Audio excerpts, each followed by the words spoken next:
Warahmatullahi wabarakatuh. Perkenalkan, nama saya Mei Salatul Hasanah.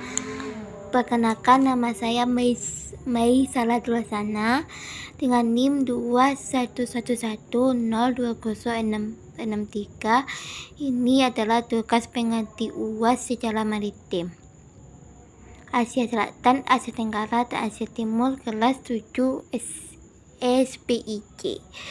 Oke, yang pertama saya akan membahas tentang pelabuhan. Pelabuhan adalah tempat yang terdiri dari daratan dan perairan yang digunakan untuk kegiatan pemerintahan dan pengusahaan. Pelabuhan memiliki berbagai fungsi, di antaranya kapal bersandar, kapal angkut barang, dan kapal kapal yang angkut penumpang. Pada pembahasan selanjutnya saya akan membahas tentang bajak laut.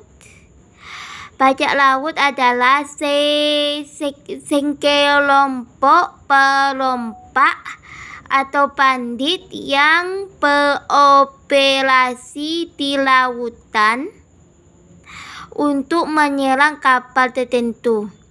Berarti bajak laut ini adalah sama dengan perampok ya, perampok yang menyerang kapal-kapal yang akan berdagang. Bagian selanjutnya saya akan membahas tentang pelayaran.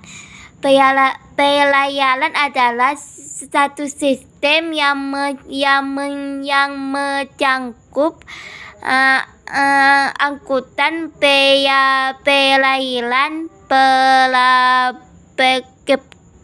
pelabuhan atau ke pelabuhan, selamatan dan keamanan serta perlindungan lingkungan maritim.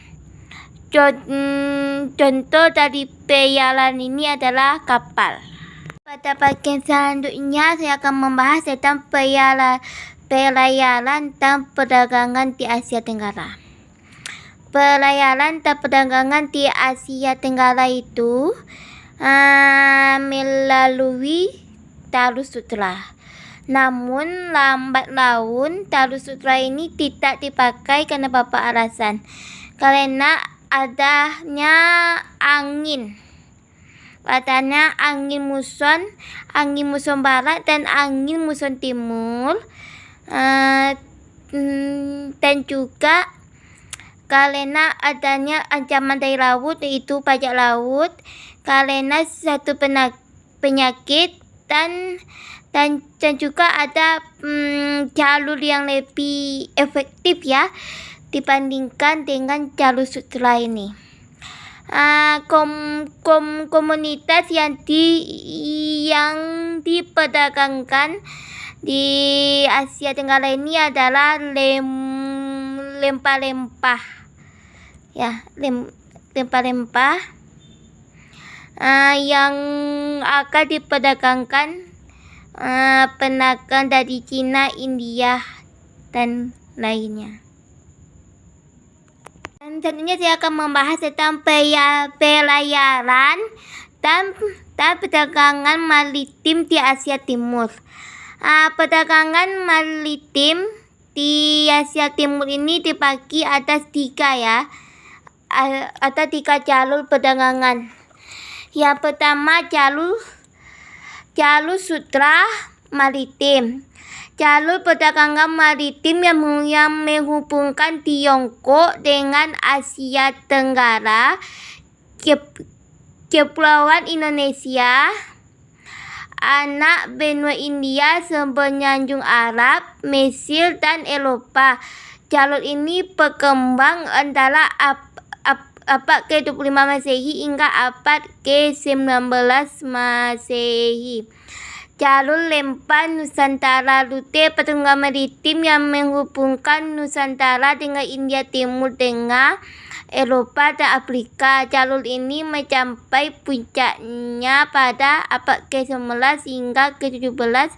Komoditas utama dari yang diperdagangkan di jalur ini adalah rempah-rempah seperti cengkeh, pala, lada, kayu manis, dan yang lainnya. Ketika Selat Malaka, jalur perdagangan di Asia Timur ini juga melalui Selat Malaka. Jalur perdagangan menghubungkan antara Arab dan India di sisi sebelah barat laut Nusantara dengan Cina. Oke, itu aja. Ini saya akan bahas tentang pelayaran dan perdagangan maritim di kawasan Laut Sawu. Pelayaran dan perdagangan di Laut Sawu terjadi pada abad ke-19 sampai abad ke-20.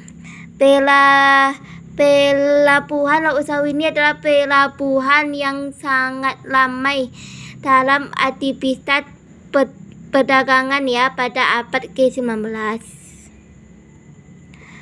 Laut Sawu memiliki tanaman nasional yang provinsi untuk dikembangkan sebagai ekosistem laut. Perdagangan maritim adalah aktivitas pertukaran barang atau dengan sistem uang melalui sarana laut untuk mendapatkan keuntungan.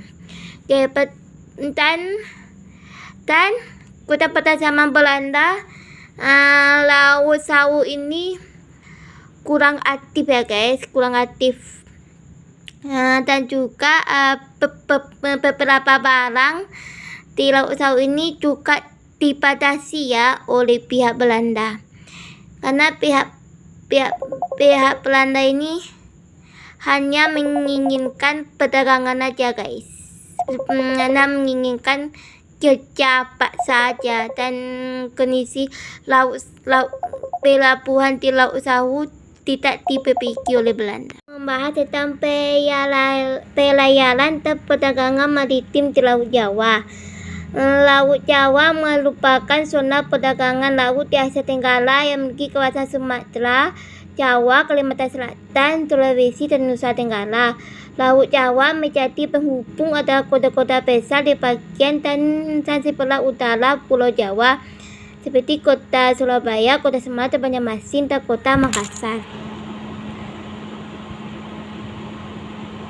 Laut Jawa memiliki potensi perikanan laut yang sangat tinggi dengan jenis ikan tangkapan utama adalah ikan banggis seperti ikan layar, ikan seral, ikan kembung, dan ikan tembang. Kerajaan Denmark merupakan pusat maritim di Pulau Jawa dengan komunitas ekspor utama beras dan bahan makanan lainnya. Kerajaan Sriwijaya berhasil menominasi wilayah selat yang memegang kunci perdagangan dan pelayaran pada saat itu. Berarti pelayaran di Jawa ini adalah pelayaran maritim yang juga sangat penting ya pada zaman dahulu.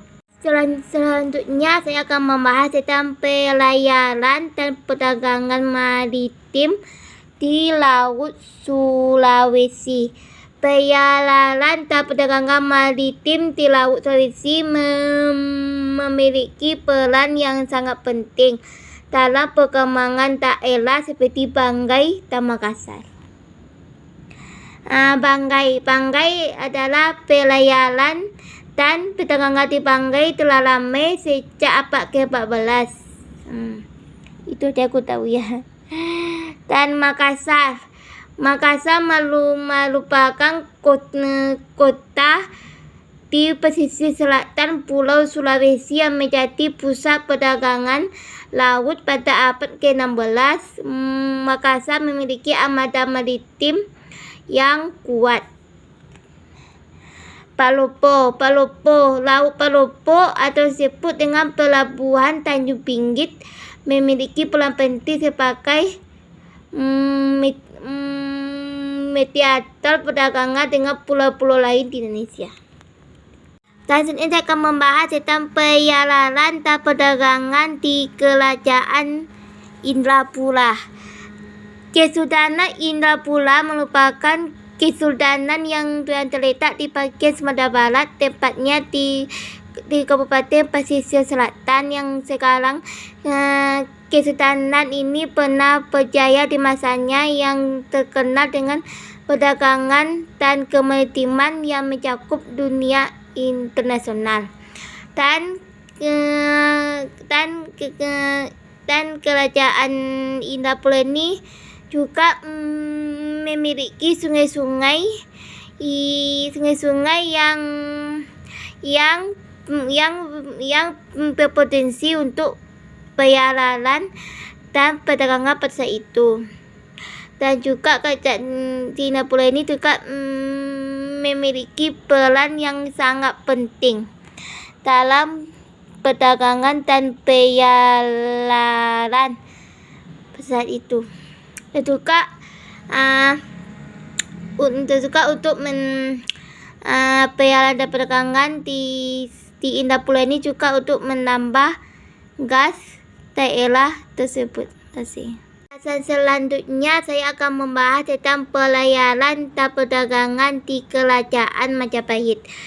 Kerajaan Majapahit terkenal dengan kerajaan maritim yang sangat maju karena memiliki armada laut yang kuat, keahlian maritim yang tinggi dan strategi maritim yang efektif, dan juga memiliki armada laut yang kuat dan juga memanfaatkan sungai dan membangun pelabuhan dagang, membuat kapal-kapal raksasa, mengatur perdagangan dan melakukan perdagangan ke luar negeri atau impor dan ekspor.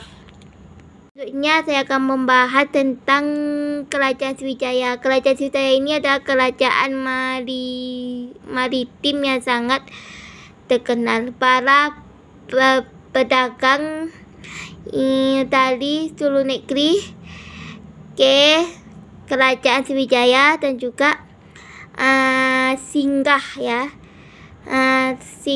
dan juga untuk tempat berhenti di Kerajaan Sriwijaya. Bagian selanjutnya saya akan membahas tentang perjalanan dan perdagangan Kerajaan Aceh. Kerajaan Aceh merupakan salah satu kerajaan maritim terbesar di Nusantara yang memiliki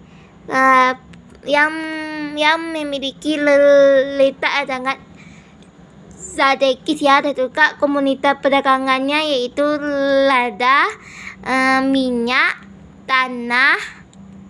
minyak tanah, kapur, sutra, kapur balus, menyan, dan belerang. Pelabuhan terkenal adalah Pelabuhan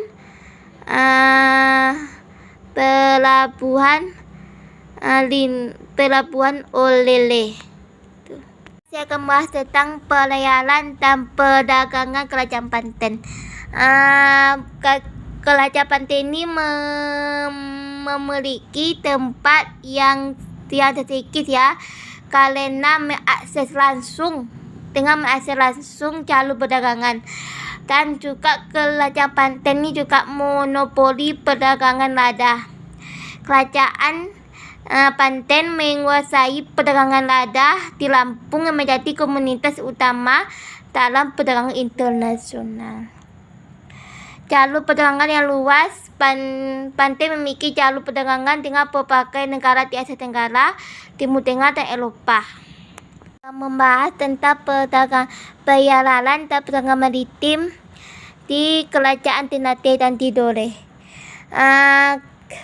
Ternate memiliki jalur perdagangan lempar yang menghubungkan Asia Tenggara dengan Eropa Timur dan Timur Tengah. Hubungan dagang Ternate menjalin hubungan dagang dengan berbagai wilayah di Asia, Eropa, dan Afrika. Lempar-lempar dari Ternate sangat diminati di Eropa, sehingga kerajaan ini memperoleh keuntungan yang sangat besar.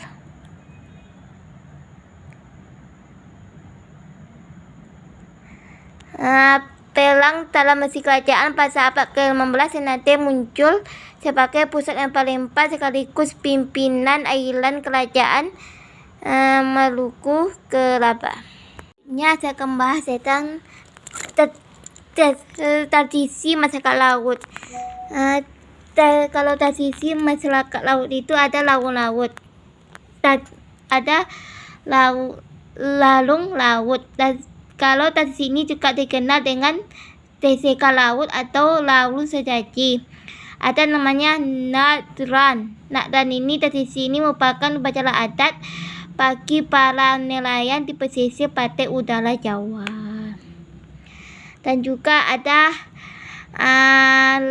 labu laut lalung sembayo. Tradisi ini merupakan upacara adat yang dilakukan oleh masyarakat nelayan. Dan ada petik laut. Petik laut dilakukan oleh nelayan Lampon, Banyuwangi. Dalam tradisi ini nelayan akan melarung sejaji ke tengah laut menggunakan perahu. Dan juga nyelaman laut. Tradisi ini merupakan tradisi laut yang dilakukan oleh masyarakat pesisir Lombok Timur. Pada selanjutnya akan membahas tentang perdagangan maritim yang ini terakhir yaitu di pantai barat Sumatera. Jalur perdagangan itu ada di Barus, di Padang, itu yang saya tahu. Dan juga bahasa itu mata uangnya adalah koin dan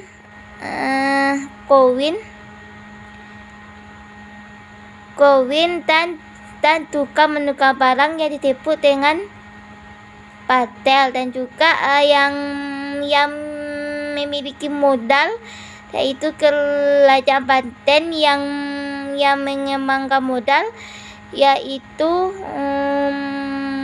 pedagang asing. Itu aja.